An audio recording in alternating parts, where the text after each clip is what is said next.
The compound was unusually quiet that afternoon. The sun hung low, casting long shadows across the dusty courtyard. Clara moved slowly, carefully balancing a tray of food in her hand. She wore a soft, faded wrapper and her face, though calm, carried a tired look. She had spent the whole morning at the clinic, tending to sick children. Now she just wanted to eat, rest, and avoid any trouble. Evelyn watched from the veranda. Her arms were folded tightly across her chest, her eyes fixed on Clara like a hawk. Her lips curled into a tight smile, one that didn't reach her eyes. She had been the first wife for 12 years. Then Clara came, quiet, polite, and younger. At first, she didn't mind. But over time, she saw how her husband, Adebayo, started to lean more toward Clara. He laughed more with her. He even brought gifts from his travels, something he hadn't done for Evelyn in years. Today, Evelyn cooked herself. It was jollof rice with grilled chicken, Adebayo's favorite, and also Clara's. She told the maid to stay away from the kitchen. No one needed to see. She added a powder to one of the plates. A small amount. Enough. She wasn't planning to kill, just to make Clara very sick. Maybe then Adebayo would see she's not so perfect. Joshua, Evelyn's 10-year-old son, sat quietly nearby, watching it all. He didn't understand what the powder was, but he knew something wasn't right. His mother looked angry, and he didn't like it. Joshua loved Clara. She helped him with homework. She read him stories at night. When he had a fever last month, it was Clara who stayed up with him, wiping his forehead. While the women were distracted, Joshua quietly approached the kitchen. He looked at the 2 plates on the counter. He thought, maybe if Mom gets the nicer plate, she'll be happier today. So he switched the 2 plates. Minutes later, Clara sat down at the table in the open courtyard. Evelyn joined her, pretending to smile. Eat well, Evelyn said sweetly. Clara took one bite, then another. Suddenly, her eyes widened. She clutched her stomach. The tray fell to the floor. Her body shook violently. A gasp escaped her lips as she collapsed sideways on the ground. Evelyn screamed, pretending to panic. Help! Somebody help her. But Joshua didn't move. He stood frozen near the door, his face pale. He had seen it all, and he knew the truth. Clara grew up in a quiet town in the eastern part of the country. Her parents were teachers, kind and gentle people who raised her with patience and strong values. From a young age, Clara wanted to help others. That's why she became a nurse. She loved caring for people, especially children. When she met Adebayo, she thought she had finally found a good man who respected her heart. Adebayo was calm, polite, and successful. He owned a small construction company in Lagos. He was already married to Evelyn when he met Clara. At first, he said he only wanted friendship. Then he said he needed someone who could bring peace into his home. Evelyn had lost a child, and since then, things hadn't been the same. After some time, Adebayo asked Clara to be his second wife. It was not an easy decision, but Clara agreed. She believed that love could make things work. Life in the compound was not easy. The house was large and beautiful on the outside, but inside, the walls were filled with tension. Evelyn made it clear from the beginning that Clara was not welcome. She didn't yell or fight openly. Instead, she used silence, sharp words, and cold stares to show her hate. She made sure the house staff respected her first. She acted like the queen of the house. Clara never answered back. She believed in peace. She took care of the house, stayed out of trouble, and showed love to everyone, including Evelyn's son, Joshua. She had no children of her own. After 6 years of trying, she had lost hope. But she poured all her motherly love into Joshua. She helped him with homework, cooked special meals for him, and sang to him when he couldn't sleep. He called her Auntie Clara, but deep down, he saw her as something more. Joshua was a quiet child. He didn't talk much at school, but he loved books and stories. His father was always busy. His mother, Evelyn, loved him but was often cold and distracted. She was always worried about what Clara was doing, checking if Adebayo spent more time with her, if the workers greeted her first, if guests smiled more at her. This jealousy grew each day, and it began to change Evelyn. Evelyn wasn't always like this. When she first married Adebayo, she was full of life. But losing her baby broke something in her. She blamed herself. She blamed Adebayo. Then Clara came, soft-spoken, warm, always doing the right thing, and Evelyn felt small. She felt like she was being replaced slowly and quietly. Adebayo, on the other hand, avoided conflict. He never took sides. If Evelyn shouted, he stayed silent. If Clara cried, he wiped her tears but said nothing more. He was a man who wanted peace without effort. But silence, over time, became its own form of betrayal. Clara's loneliness grew. She wanted to leave many times but stayed because of Joshua. She had grown to love him like a son, and a part of her still believed Adebayo would one day stand up for her. The household moved like a quiet storm. People smiled on the outside, but inside there were deep cracks. The staff whispered among themselves. Neighbors noticed that Evelyn no longer attended women's meetings. Clara stopped visiting the clinic as often. Something was brewing. Then came the day Evelyn cooked for Clara, the day everything changed. In this house, behind beautiful gates and clean walls, love had turned into war. A woman's heart had turned dark with jealousy. Another woman was holding on by a thread. And a child was caught in the middle, trying to please everyone, not knowing that his small act of kindness would cause the greatest pain of all. Now nothing would ever be the same.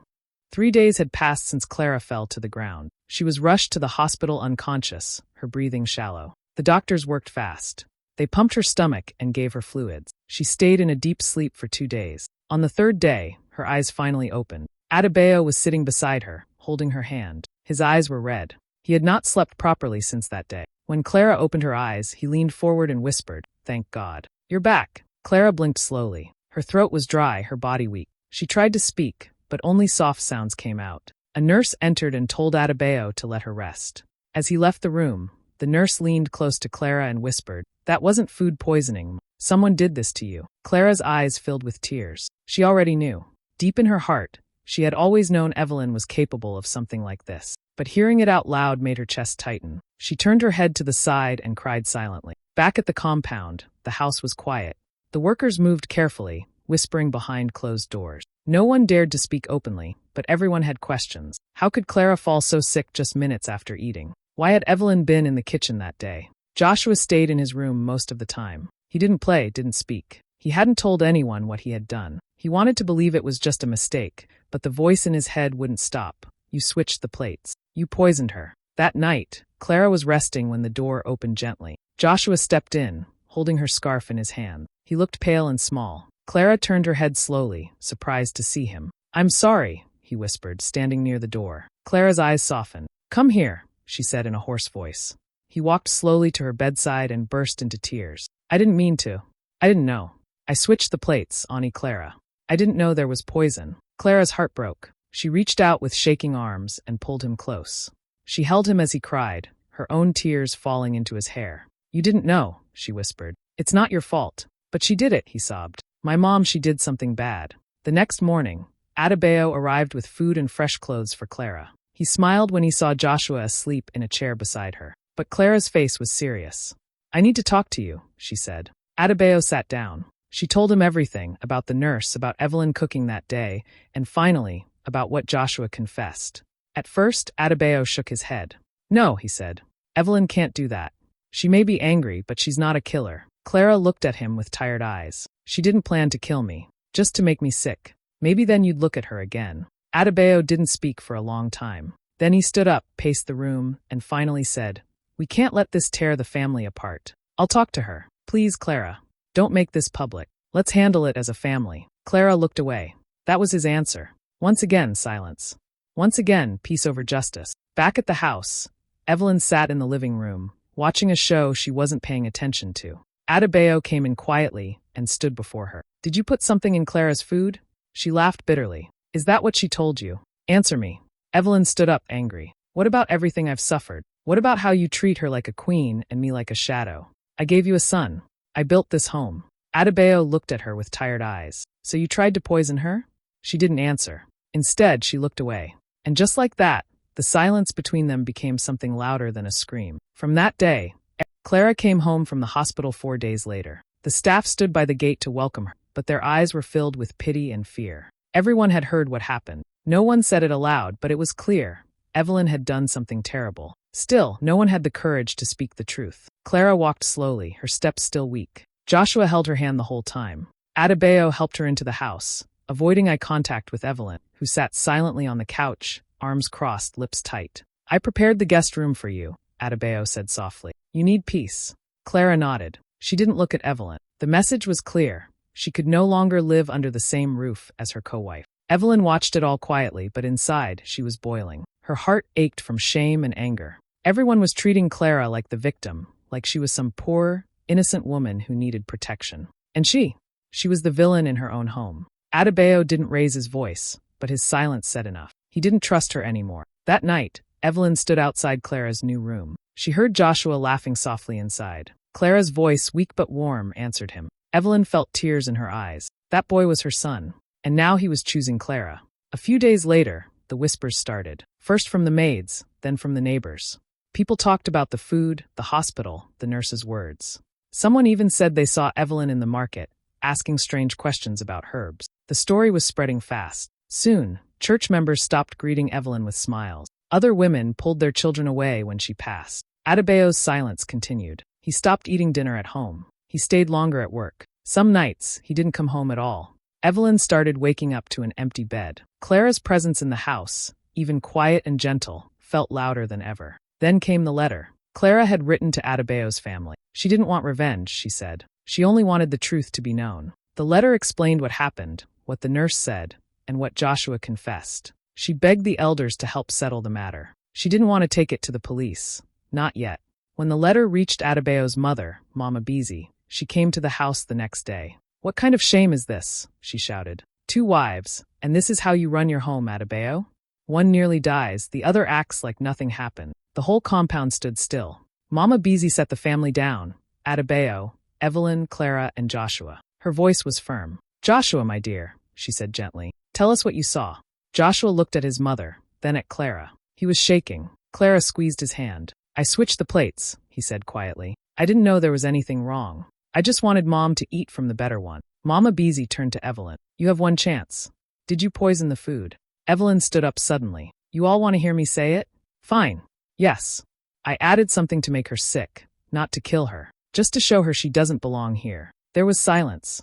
Adebayo closed his eyes. Clara looked away, her heart sinking deeper. Mama Beezy shook her head slowly. "You're lucky this girl has a soft heart. If it were another woman, police would be here by now." Later that evening, Evelyn's brothers arrived. They were furious.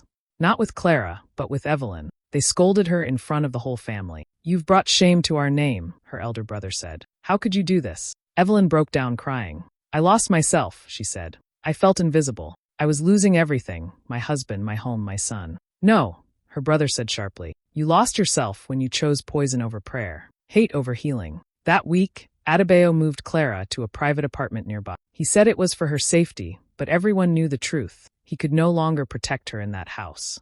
Joshua begged to go with her. "Just for a few days," he said. Clara hesitated. "You belong with your mother." Joshua looked down. "But I feel safe with you." Evelyn saw it all from the window. She said nothing, but that night, she tore apart Joshua's room in anger, throwing books and toys across the floor. She cried until morning. In the weeks that followed, Clara slowly healed. She returned to work at the clinic. The nurses welcomed her back with hugs and tears. But her smile was different now, softer, sadder. Adebayo visited her often, but never stayed long. He was distant, unsure of how to fix the mess. He brought flowers, food, and money, but he never brought himself fully. He didn't know what to say anymore. Evelyn, now alone in the big house, started missing the noise. The meals, the laughter, even the tension. She had won the house, but lost everything else.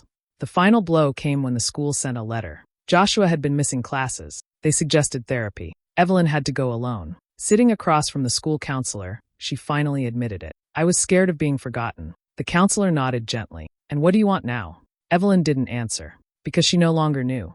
It was a hot Saturday afternoon when everything finally broke. Clara was sitting in her small apartment, folding Joshua's clothes. He had been staying with her for over a week now. Evelyn hadn't called or checked on him. Clara was worried, but she didn't want to push. She knew Evelyn was hurting, but she also knew the boy needed love and safety. There was a knock at the door. She opened it to find Evelyn standing there. Her eyes were swollen, her face thin, her body wrapped in a simple wrapper. She looked tired, older, like someone who hadn't slept in weeks. "We need to talk," Evelyn said. Clara stepped aside and let her in. They sat across from each other in silence for a long time. Joshua stayed in his room, listening quietly through the door. "I came to take my son," Evelyn said, her voice shaking. Clara nodded slowly. "Of course. He's your son. I only kept him because you didn't ask." Evelyn looked around the apartment. It was small but warm, clean, peaceful. "He likes it here," she said softly. "He smiles more. He talks." Clara didn't say anything. Evelyn's eyes filled with tears. "I didn't come here to fight," she whispered. "I came here to confess something." Clara looked up.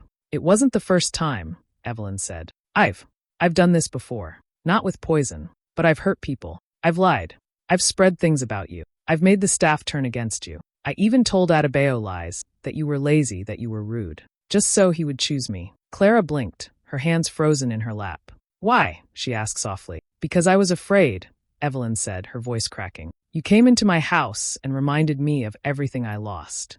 You were kind, too kind, and I hated you for it. I thought if I broke you down, if I made you small, I'd feel better. But I didn't. I just became uglier. Clara felt her chest tighten. You tried to poison me, Evelyn. I know, Evelyn said, now crying. And I regret it every second. I thought you were trying to steal my family. But I see now. I gave it all away myself. There was a silence.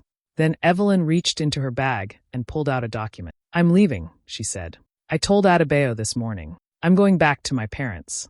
I need help. Real help. I'm not well, Clara. Clara looked at the papers. It was a signed agreement, full custody of Joshua to Adebayo, with permission for Clara to continue caring for him while Evelyn recovered. I want to be a mother again, Evelyn said, but not like this.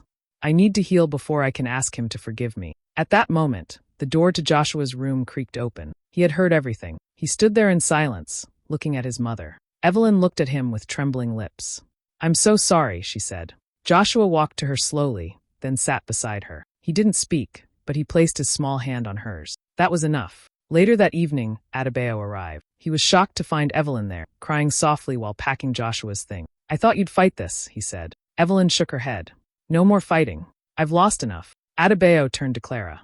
Thank you, he said quietly, for protecting him, for everything. Clara nodded, but she didn't smile. Evelyn handed the custody papers to Adebayo. I want to do this properly, she said. Not as punishment, as a mother who finally knows she needs help. Then she turned to Clara.